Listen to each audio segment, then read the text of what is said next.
Olá, tudo bem? Tudo certo? Tudo ok? Por aí, como foi escrito o Evangelho de Lucas? Bom, Lucas, segundo Irineu, era um companheiro de viagens de Paulo.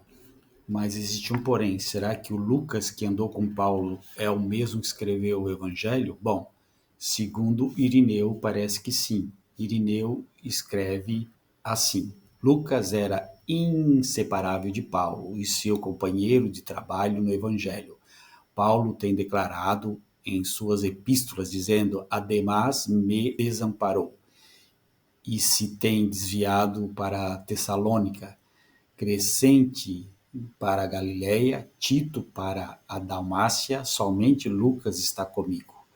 A partir disso, ele mostra que ele estava sempre ligado ao seu inseparável. Mas certamente, se Lucas, que sempre pregou a companhia de Paulo, e é chamado por ele o amado, e com ele realizou o trabalho de um evangelista e foi designado para entregar até nós um evangelho, não aprendeu nada diferente dele, de Paulo, como já foi apontado por suas palavras. Isso está no livro de Irineu, a diversos hereges. Portanto, nós vimos aí que, segundo Irineu, o escritor do Evangelho de Lucas era companheiro de Paulo, andava com Paulo. O que o pai Papias declara? Papias, ele declara o seguinte, que no início da evangelização não se tinha necessidade de escrever nada. Era mais importante, mais rendável falar do que escrever. Está escrito assim, segundo Papias. O que estavam com os anciãos, perguntei minuciosamente após seus ditos, o que André e Pedro disseram, ou o que foi dito por Filipe, ou por Tomé, ou por Tiago, ou por João, ou por Mateus, ou por qualquer outro dos discípulos do Senhor. Pois o que eu imaginava que o que era para ser obtido a partir dos livros não era tão rentável para mim como o que veio da vida e voz. Então, para Papias era mais importante o testemunho da vida e a tradição oral do que escrever. Bom, o Evangelho de Lucas ele foi inspirado ou ele foi conveniente? Se você for ler Lucas capítulo 1, versículo 3, você vai ler o seguinte: Pareceu-me também a mim conveniente descrevê-los a ti, ó excelente Teófilo, por sua ordem, havendo-me já informado minuciosamente de tudo desde o princípio. Pois bem, quando Lucas diz que pareceu para ele conveniente escrever, ele está dizendo, informando que ele não é um apóstolo, não é um seguidor direto de Jesus, não conviveu com Jesus, e o que ele ia escrever era coisas que ele ouviu de outras pessoas.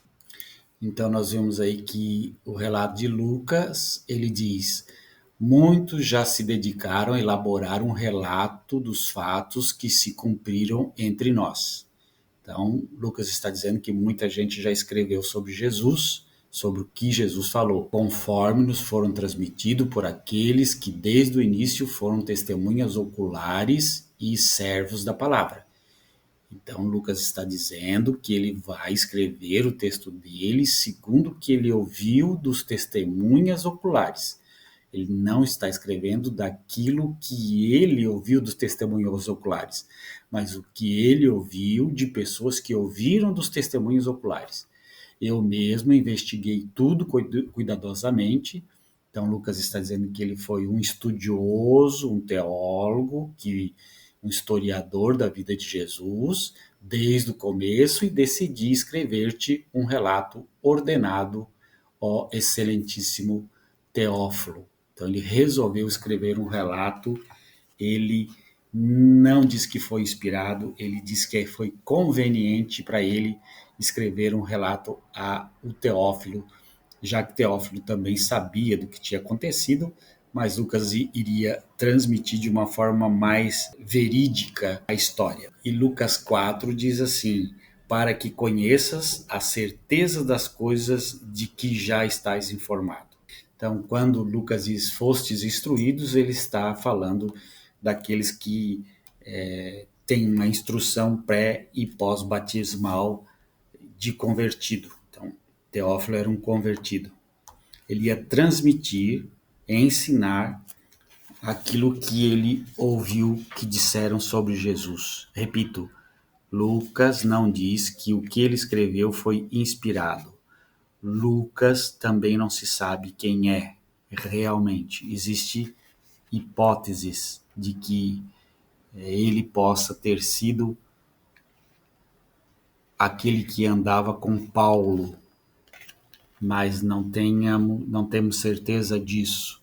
Então, sobre muitas hipóteses, o livro pode ter sido escrito por um gentil para pessoas gentias. Ele substituiu muitos nomes hebraicos por gregos, então simboliza aí que era um cara que não sabia muito bem o hebraico. A gente pode se questionar, poxa, a retirada de alguns livros do cânon, como o Pastor de Hermas, o Apocalipse de Pedro, o Atos de Mateus, Atos de Tomé, Atos de João, Atos de André, Atos de Barnabé, Atos de Filipe, Atos de Paulo e Tecla, Evangelho dos Egípcios, o Evangelho de Tomé, o Evangelho dos Hebreus, todos esses textos foram excluídos. Por quê? Foi exatamente por conta dos conteúdos heréticos, daqueles que não eram aceitos, que houve uma decisão sobre o que excluir e o que reconhecer como verdade. Isso pode ter começado por o nosso querido Marcião, né, aquele que começou por conta própria a juntar os livros e fazer um cânone, um testamento. Então a igreja ela entrou com tudo para proibir Marcião de fazer isso, já que ele não tinha autoridade para isso, e se sentiu na obrigação de ela mesma definir quais seriam os livros que seriam tidos como inspirados e quais os livros que não seriam tidos como inspirados. Para serem inspirados, precisava ser escrito por um dos apóstolos ou por um dos discípulos dos apóstolos, deveria estar em circulação nas igrejas, deveria ser escrito antes do ano 100, deveria ser livros que falariam de universalidade de salvação e não de salvação de um povo. A partir daí, muitos livros já foram retirados da proposta de serem canonizados. Outros livros foram retirados por bel prazer dos santos padres da igreja, porque tinham todos esses critérios que eu acabei de dizer. Bom, se dizer que os textos foram retirados por causa da mitologia, não, vamos retirar o Apocalipse de Paulo porque tem mitologia. Bom, nós temos os evangelhos com mitologia, os que foram aceitos, tipo o rico e o Lázaro, que foi tirado onde se fala da mansão e da região do deus Hades, que é um mito. O escritor, quando escreve o livro de Lucas, ele não está interessado com os dias atuais, com a atualidade, ele está interessado apenas em dar certeza daquilo que Teófilo já tinha ouvido. Lucas nunca foi apóstolo, logo o seu evangelho não era para estar na Bíblia, ele não escreveu sob inspiração, ele mesmo disse isso, foi companheiro de Paulo, se foi companheiro de Paulo, como é que Paulo não falou nada daquilo que Lucas falou, aquilo que escreveu.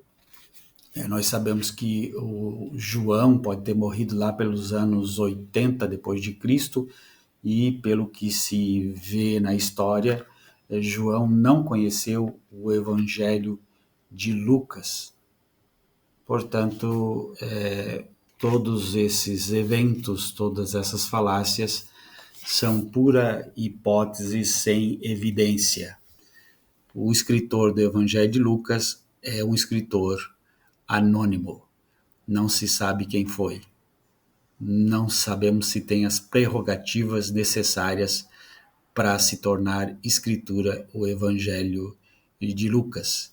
Ele mesmo diz que não foi inspirado, que ele escreveu por conveniência. Então, o texto dele não deveria estar no cânon das escrituras do Novo Testamento. Um grande abraço, tchau, tchau.